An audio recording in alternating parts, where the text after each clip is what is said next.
Hello दोस्तों, welcome to एक study classes channel. दोस्तों आज हम पढ़ेंगे भाग 3 मूल अधिकार। ठीक है, तो दोस्तों हम पढ़ेंगे फंडामेंटल राइट। इसके बारे में हम आपको जानकारी देते हैं सबसे पहले। तो दोस्तों हमारे भाग 3 में मूल अधिकार, दोस्तों यह दोस्तों मूल अधिकार, इसे हम कहते हैं दोस्तों मैग्ना कार्टा, इसे बोलते हैं मैग्ना कार्टा। ठीक है, इससे दोस्तों यूएसए के संविधान से हमने लिया है और इसमें जो अनुच्छेद हैं वो दोस्तों हैं 12 से लेके 35 तक। ठीक है दोस्तों, इसके बारे में हम थोड़ी जानकारी और देते हैं। दोस्तों यह जो दोस्तों मूल अधिकार है, यह दोस्तों जन्म के बाद मिला जाता है। ये जो मूल अधिकार है दोस्तों, ये जन्म के बाद मिला जाता है और मूल अधिकार को दोस्तों हम क्या कहते हैं, मैग्ना कार्टा कहते हैं। इसे दोस्तों यूएसए के संविधान से हमने लिया है। ठीक है, अब दोस्तों करते हैं अनुच्छेद स्टार्ट। अनुच्छेद है दोस्तों 12। अनुच्छेद 12, इसमें दोस्तों हमें दिया है राज्य की परिभाषा। तो दोस्तों पहले हम इसको समझते हैं। दोस्तों इस अनुच्छेद के तहत दोस्तों मौलिक अधिकार के द्वारा राज्यों की परिभाषा दी गई है। और दोस्तों मूल अधिकार जो है वो जीवन जीने के लिए अत्यंत आवश्यक है। मूल अधिकार क्या है दोस्तों, जीने के लिए अत्यंत आवश्यक है।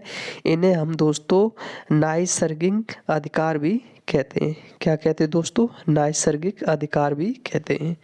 ठीक है, तो दोस्तों इसमें अनुच्छेद 12 में क्या दिया था दोस्तों, हमारे राज्य की परिभाषा। अब है दोस्तों अनुच्छेद 13।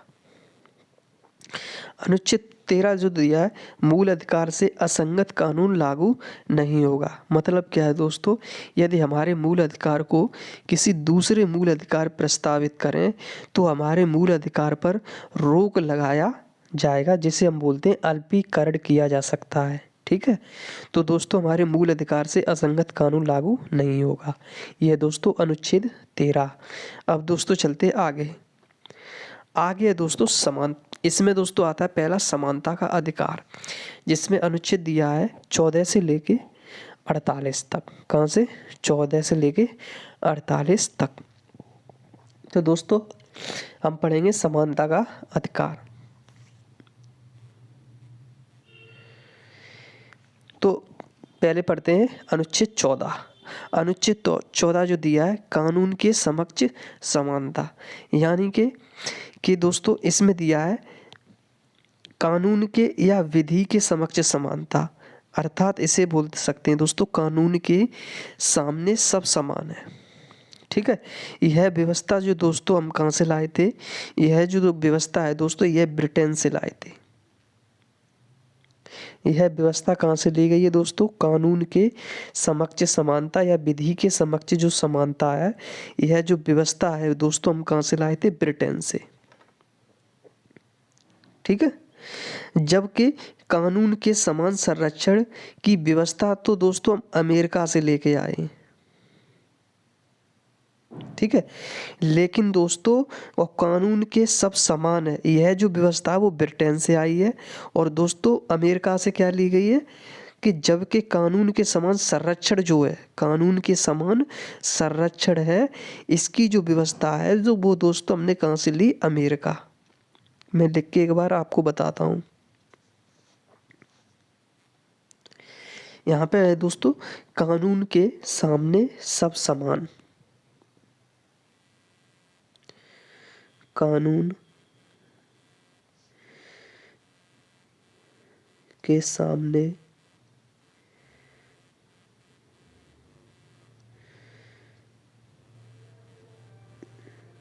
सब समान। ठीक है, तो ये जो दोस्तों व्यवस्था है ये हमने कहाँ से ली थी, ये जो व्यवस्था है कानून के सामने सब समान, ये व्यवस्था ब्रिटेन से ली गई है। कहाँ से ली है दोस्तों, ब्रिटेन से। ब्रिटेन, ये व्यवस्था कहाँ से ली है, ब्रिटेन से। ठीक है, अब दोस्तों और दोस्तों ये अमेरिका से कहा क्या लिया है दोस्तों, कानून के समान संरक्षण। क्या,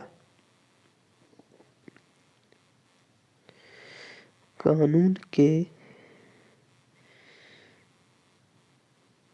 समान संरक्षण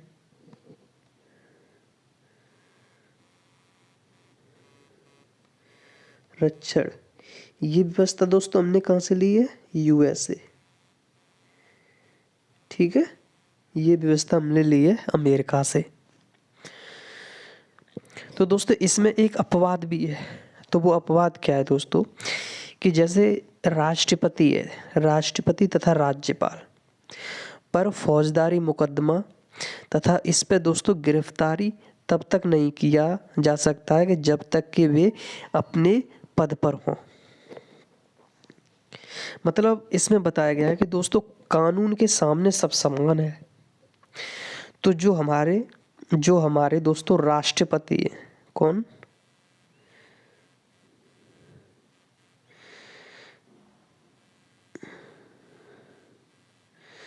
जो हमारे राष्ट्रपति हो गए और कौन? राज्यपाल।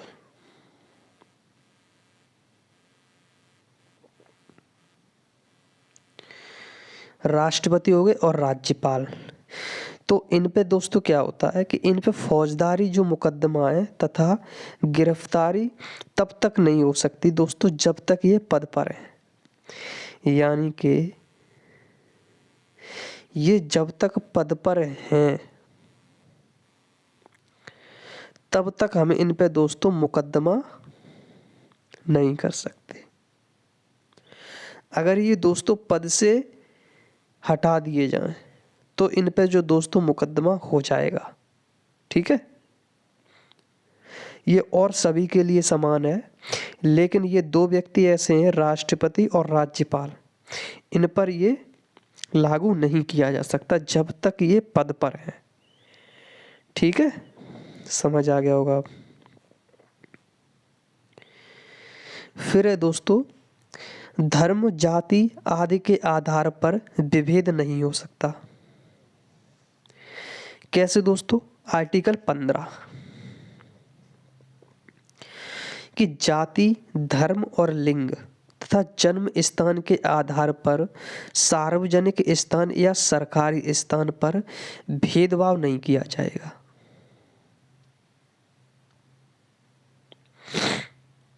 मतलब क्या है दोस्तों कि कोई जाति है, कोई धर्म है या कोई लिंग हो या स्त्रीलिंग या पुल्लिंग या कौन सा भी समलिंग हो, तो उन्हें दोस्तों जन्म स्थान के आधार पर सार्वजनिक स्थान जो है या सरकारी कोई स्थान है उन पर दोस्तों भेदभाव नहीं किया जाएगा।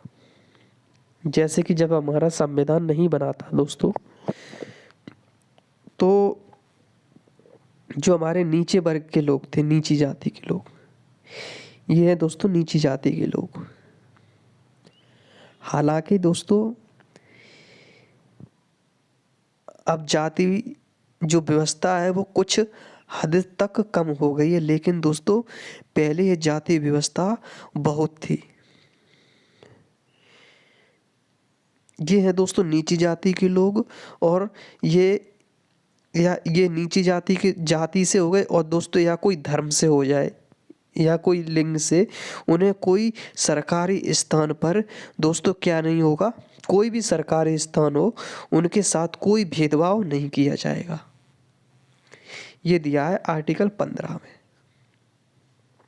ठीक है, कोई हो जैसे या तो कोई धर्म का हो या कोई मुस्लिम हो या जैन धर्म का हो या कोई बौद्ध धर्म का हो दोस्तों, या कोई सिख धर्म का हो या कोई ईसाई धर्म का हो, वो दोस्तों अल्पसंख्यक की गणना या धर्म के आधार पर होती है। ठीक है, और दोस्तों जो आरक्षण की व्यवस्था है जात के आधार पर होती है। जो दोस्तों आरक्षण की व्यवस्था हमारे भारत में, हमारे संविधान में की गई है दोस्तों, आरक्षण,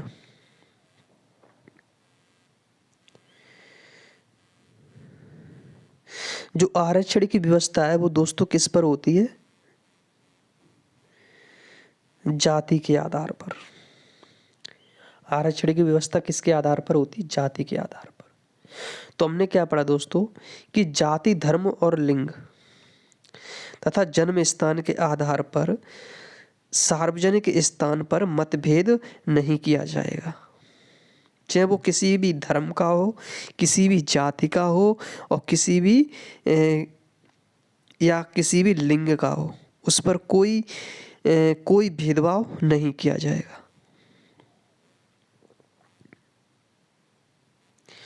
तो आपको ये दो चीज़ समझ आ गई होगी, ठीक है।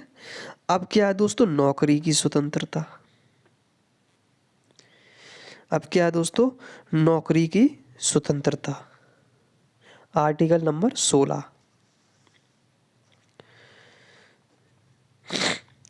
इसमें क्या होता है दोस्तों कि लोक नियोजन में अवसर की समानता या सरकारी नौकरी की जो समानता है, इनमें पिछड़े वर्ग के लिए कुछ समय आरक्षण की चर्चा दी जाती है। क्या दी जाती है दोस्तों कि कोई पिछड़े वर्ग के लोग हैं, पिछड़े वर्ग के लोग हैं, उन्हें दोस्तों आरक्षण की चर्चा दी गई है,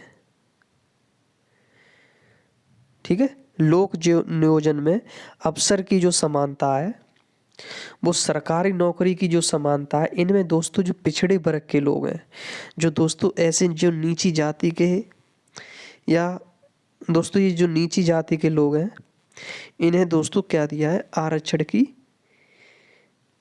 इन्हें दोस्तों आरक्षण दिया है। पिछड़े वर्ग लोगों को कुछ समय तक आरक्षण दिया जाता है और वो ड्यूरेशन होती है मैक्सिमम 10 साल तक।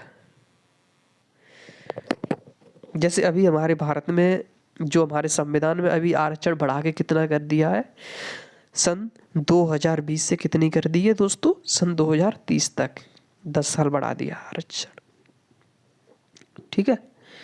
तो नौकरी में समानता सबको दी जाएगी और दोस्तों जो पिछड़े वर्ग के लोग हैं, जो दोस्तों उन्हें आरक्षण प्रदान किया जाएगा, ठीक है।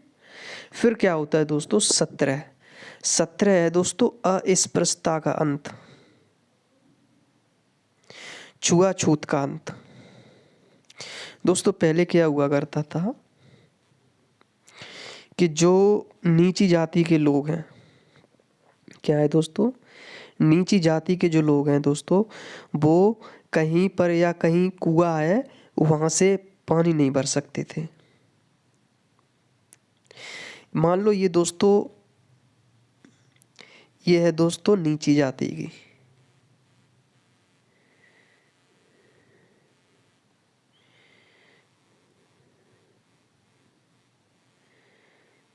ठीक है, और ये है दोस्तों ऊंची जाति की।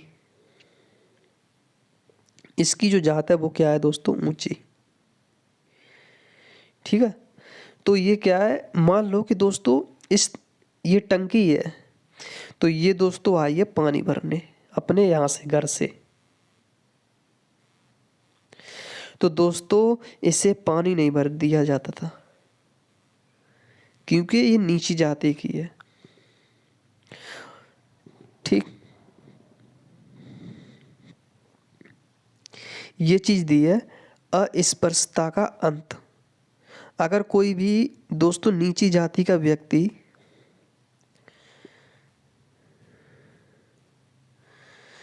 अगर कोई नीची जाति का व्यक्ति जिस जिस गली से गुजरता है,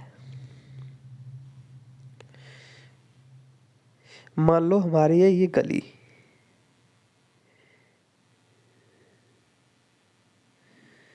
ठीक है, तो जिस गली से वो गुजरता है, और मान लो ये है दोस्तों हमारे घर, कुछ मान लो ये घर है हमारे, ठीक, ये है हमारे घर, और जो व्यक्ति है वो दोस्तों ये है नीची जाति का जो आगे चल रहा है।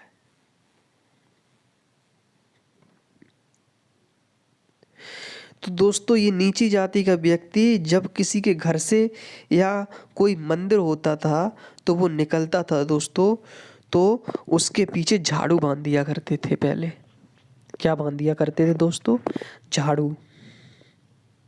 जिससे कि उसके जो पैर हैं दोस्तों, उसकी जो पैर के जो निशान हैं वो मिटते जाएं।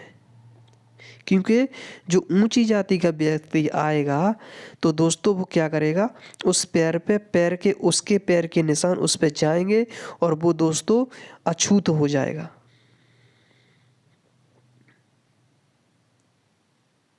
इसीलिए दोस्तों क्या किया जाता था कि उनके पीछे झाड़ू बांध दिया करते थे।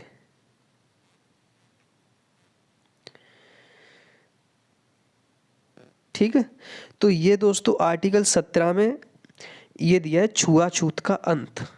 ये दिया आर्टिकल 17 में कि ये चीज़ अब हमारे भारत में संविधान के बाद अब चीज़ ये नहीं होगी।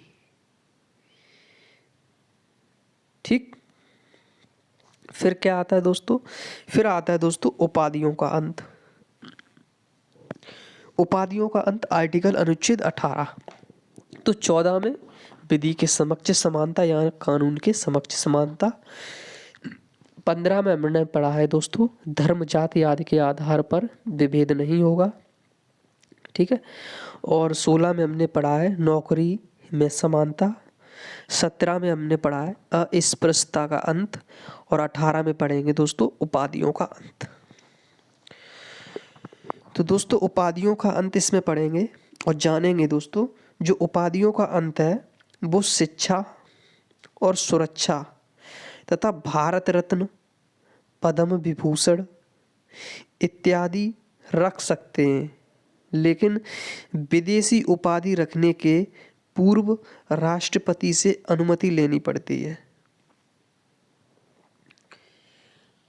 जब कोई व्यक्ति है जिसे भारत रत्न मिला हो या सुरक्षा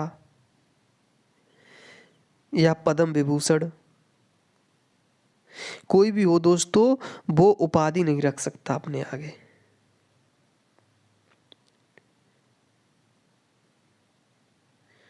और उपाधि रख कौन सकते हैं, जिनमें आ जाते इंजीनियर, ये उपाधि रख सकता है। डॉक्टर कौन कौन दोस्तों, एक आ गया इंजीनियर, एक आ गया डॉक्टर, और एक आ गया मेजर, और एक आ गया कर्नल। ये 4 लोग ऐसे हैं जो उपाधि को रख सकते हैं, अपने आगे लगा सकते हैं। जैसे मेजर ध्यानचंद्र, ठीक, या डॉक्टर लोग लगाते हैं, इंजीनियर लोग होते हैं वो लगाते हैं अपने आगे उपाधि। और कोई भी व्यक्ति भारत में अपने आगे किसी भी पोस्ट की उपाधि नहीं लगा सकता है। समझ आया? अब पढ़ते हैं दोस्तों आगे।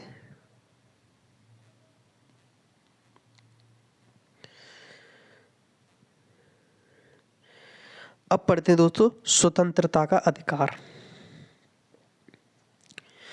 दोस्तों ये जो दिया है अनुच्छेद 19 से लेकर 22 तक दिए स्वतंत्रता का अधिकार। तो अनुच्छेद 19 में दिया है अभिव्यक्ति की आज़ादी। अनुच्छेद 19 में क्या दिया है दोस्तों, अभिव्यक्ति की स्वतंत्रता या आज़ादी।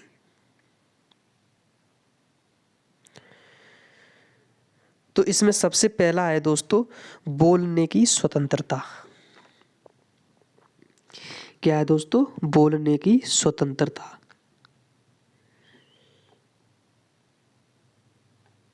ठीक है, और इसी में दोस्तों बोलने की स्वतंत्रता हमें भारत में अपने अब बोलने की स्वतंत्रता किसके तहत, आर्टिकल 19 के तहत।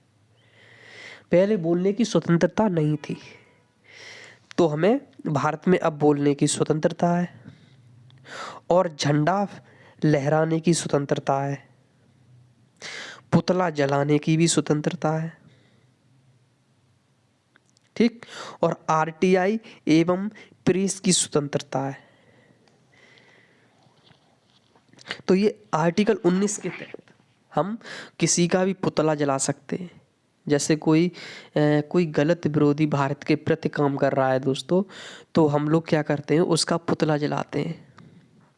तो ये हमें आर्टिकल 19 के तहत ये अधिकार संविधान में दिया गया है। ठीक, हमें बोलने की स्वतंत्रता, हम किसी के खिलाफ बोलते हैं झंडा लहराने की स्वतंत्रता हमें कोई भी नहीं रोक सकता, ये हमारा अधिकार है आर्टिकल 19 के तहत। ठीक है, तो ये हो गई बोलने की स्वतंत्रता। और एक जगह इकट्ठा होने की स्वतंत्रता। एक जगह इकट्ठा होने की स्वतंत्रता। पहले दोस्तों क्या हुआ करता था कि भारत में हम लोग एक जगह इकट्ठा नहीं हो सकते थे। ये मतलब स्वतंत्रता हमको थी नहीं। लेकिन अब क्या किया गया है दोस्तों, अब ये दोस्तों हमें किया है कि अब ये हमें स्वतंत्रता दे दी गई है। ठीक है,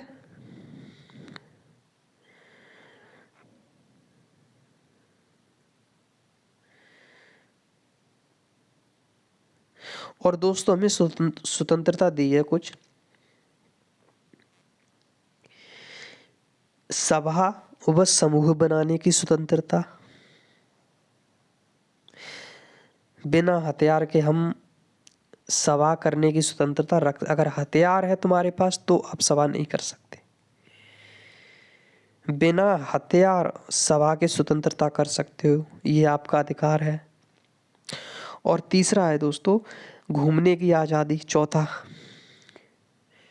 संगठन बनाने की आज़ादी, ये हमें स्वतंत्रता दी गई है। कौन कौन सी? संगठन बनाने की स्वतंत्रता दी गई है, घूमने की आज़ादी, भारत में निवास और आजीविका का आधार। भारत में निवास करने की स्वतंत्रता हमें दी गई है अब। ठीक है, बिना रोक टोक के चारों ओर घूमने की हमें स्वतंत्रता है। और भारत में किसी क्षेत्र में बसने की भी हमें स्वतंत्रता दी गई है आर्टिकल 19 के तहत। और संपत्ति का अधिकार अब यह है दोस्तों मूल अधिकार नहीं रहा है। जो हमारी दोस्तों पहले संपत्ति हुआ करती थी, मान लो मैं एक फोटो लगा रहा हूँ इस जगह पे,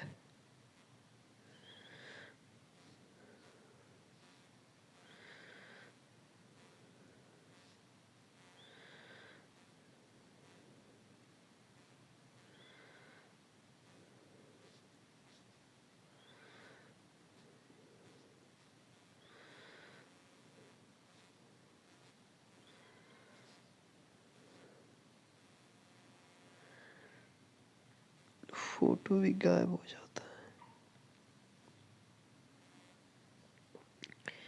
चलो मान लो कि ये है हमारा खेत। ठीक, ये है दोस्तों हमारा खेत।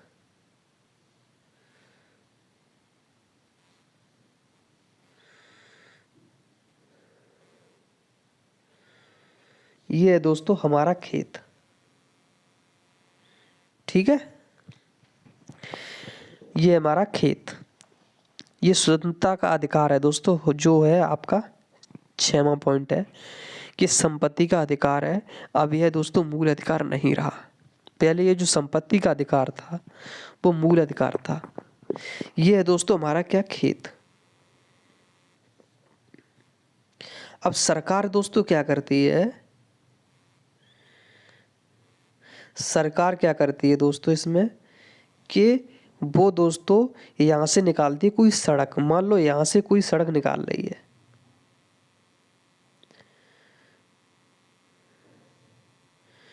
यहाँ से उसने निकाला कोई हाईवे। ठीक है, कोई हाईवे यहाँ से निकाला है उसने,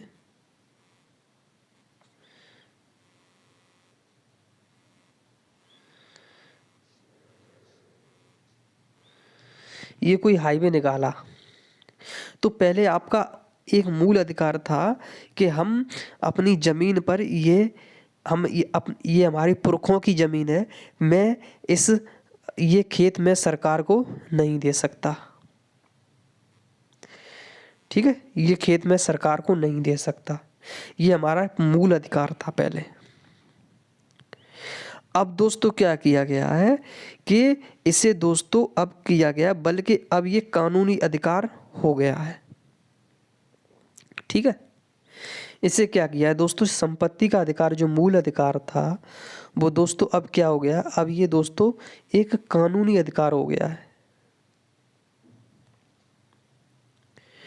ठीक है, इसके बारे में थोड़ी और जानकारी देता हूँ। जो संपत्ति का अधिकार है, ये दोस्तों मूल अधिकार अब नहीं रहा, ठीक है। और इसे दोस्तों यहाँ से उठा के दोस्तों हमने आर्टिकल 300 के ए में डाल दिया है इसे, ठीक।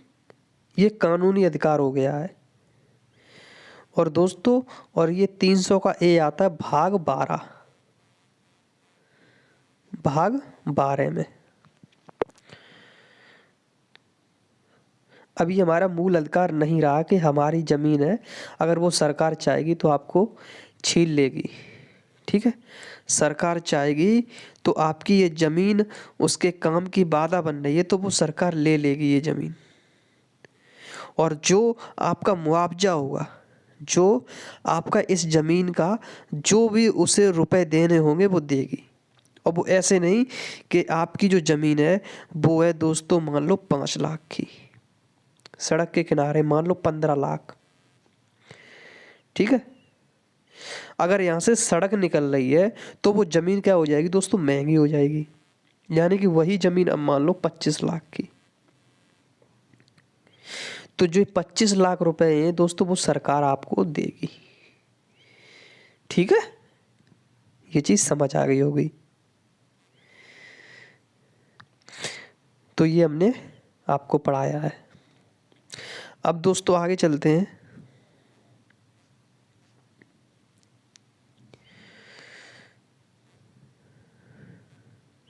आगे आता है दोस्तों अनुच्छेद 20। अनुच्छेद 20 है दोस्तों अपराध दोष सिद्धि के संरक्षण में, अपराध दोष सिद्धि के संबंध में संरक्षण। इसमें दोस्तों क्या होता है कि एक गलती की सजा एक सजा होगी, ठीक है। इसको थोड़ा समझाता हूं मैं आर्टिकल 20 को। मान लो दोस्तों इस व्यक्ति ने क्या किया, इस व्यक्ति ने दोस्तों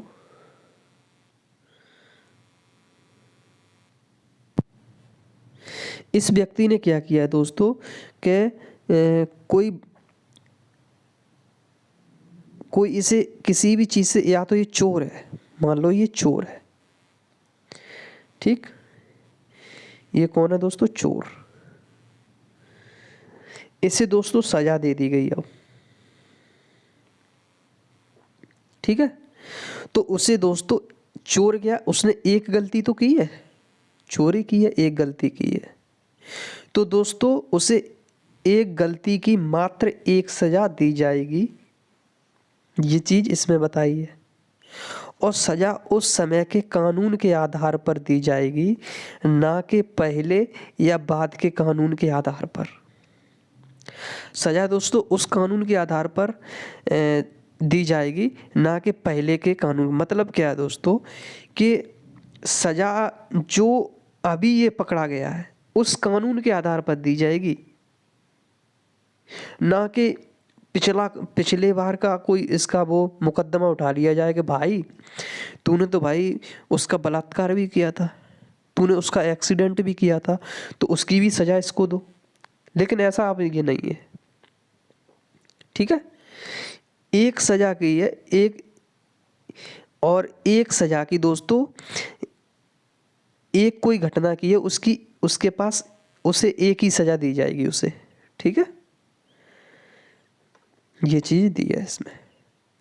और फिर क्या है दोस्तों, सजा के बाद भी कैदी को संरक्षण दिया जाता है।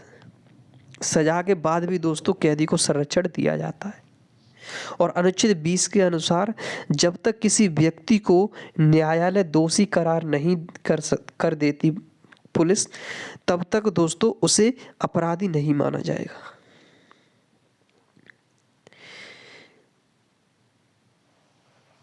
क्या होगा दोस्तों, जब तक ये न्यायालय में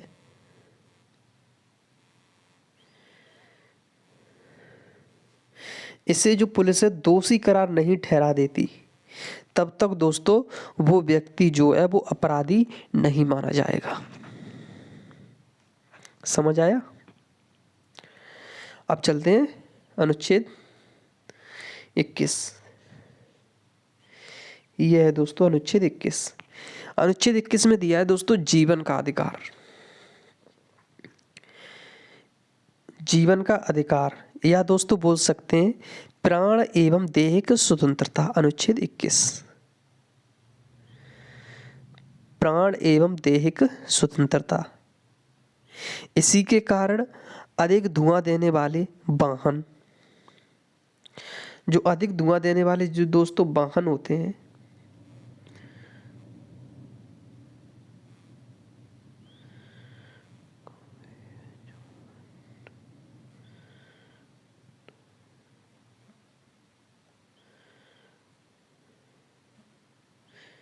जो दोस्तों क्या होते हैं अधिक धुआं जो वाहन देते हैं, जैसे मान लो हमारी है ये गड्डी एक,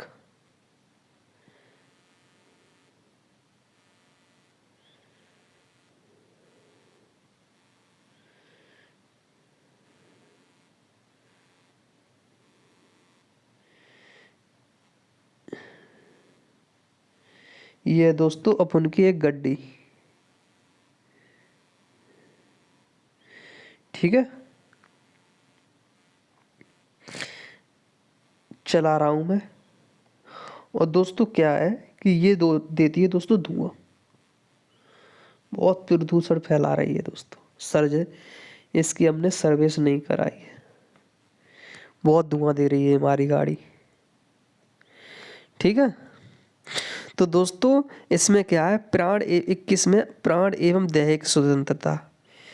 इसी के कारण दोस्तों अधिक धुआं देने वाली जो वाहन है, या हम क्या कहते हैं दोस्तों बिना हेलमेट वाले व्यक्ति को पुलिस जो चालान काटती है, वो आर्टिकल 21 के तहत अनुच्छेद 21 में ही इसकी निजता का अधिकार है दोस्तों। किसका? पुलिस का। जो निजता का जो अधिकार है पर जोड़ दिया गया है, अब हमारी गोपनीय जानकारी को कोई उजागर नहीं कर सकता, ठीक है। जो पुलिस है वो दोस्तों चालान काटती है किसके कारण? अनुच्छेद 21 के कारण। और दोस्तों क्या आपको ध्यान रखना है कि अनुच्छेद 20 और तथा 21 में ये दोस्तों आपातकाल के दौरान नहीं रोका जा सकता। जो अनुच्छेद 20 और 21 सिर्फ यही अनुच्छेद हैं दोस्तों, दोनों यही दो अनुच्छेद हैं। कौन कौन से? 20 और 21। ये दो अनुच्छेद ऐसे हैं दोस्तों, इन्हें दोस्तों आपातकाल के दौरान नहीं रोका जा सकता। कब दोस्तों? आपातकाल।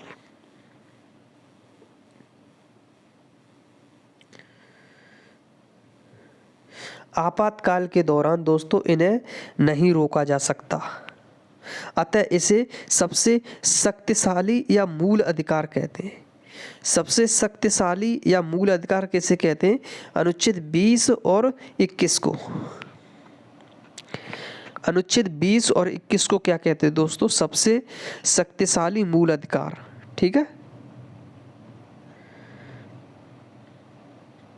समझ आ गई होगी अब ये चीज। अब चलते दोस्तों नेक्स्ट क्या है दोस्तों हमारा? अनुच्छेद 21 का ए जोड़ा गया हमारा, ठीक। अनुच्छेद 21 का ए 6 से 14 वर्ष के बच्चों को निःशुल्क शिक्षा। इसमें दोस्तों हम बताएंगे आपको कि अनुच्छेद 21 जो हमारा जोड़ा गया है दोस्तों, 6 से 14 वर्ष के बच्चों को निःशुल्क प्रारंभिक शिक्षा का अधिकार दिया गया है। यह दोस्तों 86वां संविधान संशोधन द्वारा, कब? 86वां संविधान संशोधन द्वारा सन 2002 में जोड़ा गया, और जो दोस्तों 1 अप्रैल सन 2010 से लागू हुआ।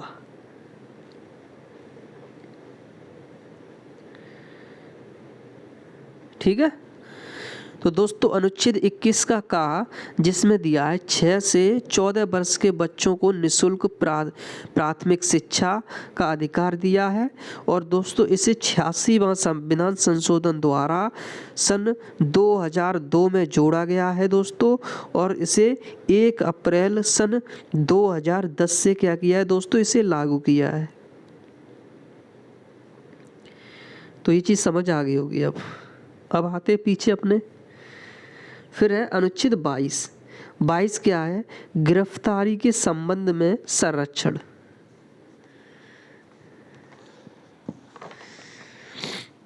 इसमें क्या दिया है दोस्तों, इसमें 3 प्रकार की स्वतंत्रता दी गई है जो गिरफ्तारी से संरक्षण करती हैं। वो कौन सी 3 स्वतंत्रता है वो हम पढ़ेंगे।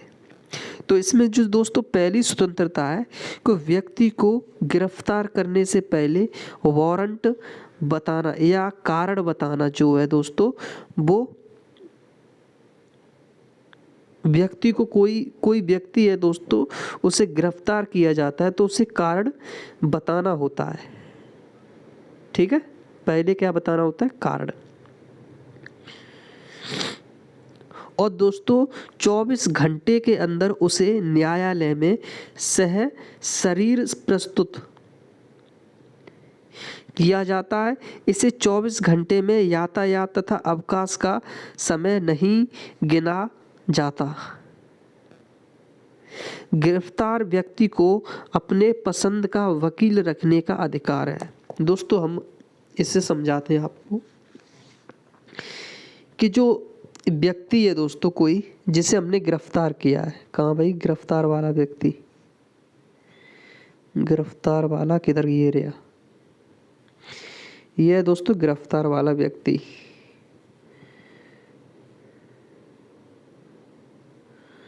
भाई क्यों करते हो यार चोरी। ठीक, ये है दोस्तों गिरफ्तार वाला व्यक्ति। तो दोस्तों क्या हुआ है कि इसे जब गिरफ्तार किया गया होगा तो सबसे पहले पुलिस ने दोस्तों इसे दोस्तों क्या पूछा होगा, कारण। सबसे पहले क्या पूछा होगा दोस्तों, सबसे पहले पूछा होगा इससे कारण। ठीक है, और फिर ये है दोस्तों पहला। और फिर जो दूसरा है वो दोस्तों इसमें क्या है, अगर इसका कोई कारण इस सिद्ध हो गया है, ये चोर निकल गया है, तो पुलिस जो है इसे पकड़ के ले गई, गिरफ्तार कर लिया। तो दोस्तों क्या होगा कि इसे 24 घंटे तक, कब 24 घंटे तक दोस्तों, 24 घंटे तक यातायात तथा अवकाश का समय नहीं गिना जाता है। और 24 घंटे के अंदर इसे दोस्तों कहाँ पे, न्यायालय में प्रस्तुत किया जाता है। ठीक है, फिर क्या होता है तीसरी कंडीशन में दोस्तों, इससे क्या होता है कि कोई गिरफ्तार व्यक्ति को अपने पसंद का, दोस्तों ये जो चोर है इस अगर ये चाहे तो इसे अधिकार दिया गया है अनुच्छेद 22 के तहत कि ये अपनी पसंदी का कोई भी वकील कर सकता है।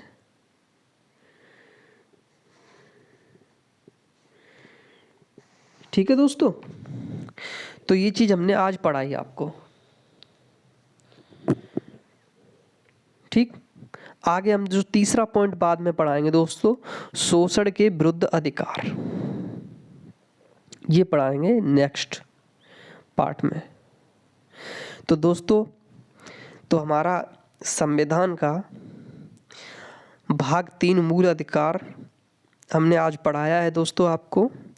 अनुच्छेद 22 पढ़ाया है, अनुच्छेद 12 पढ़ाया, 13 पढ़ाया, 14 पढ़ाया है, 15, 16, 17, 18 यानी कि 22 तक हमने आपको पढ़ा दिया। ठीक है दोस्तों, और बिल्कुल डिटेल में हमने आपको समझाया है दोस्तों। कैसी आपको वीडियो लगी है दोस्तों ये ज़रूर बताना है, और अपने दोस्तों के साथ क्या करना है, इसे शेयर करना है। ठीक है, ओके, ठीक।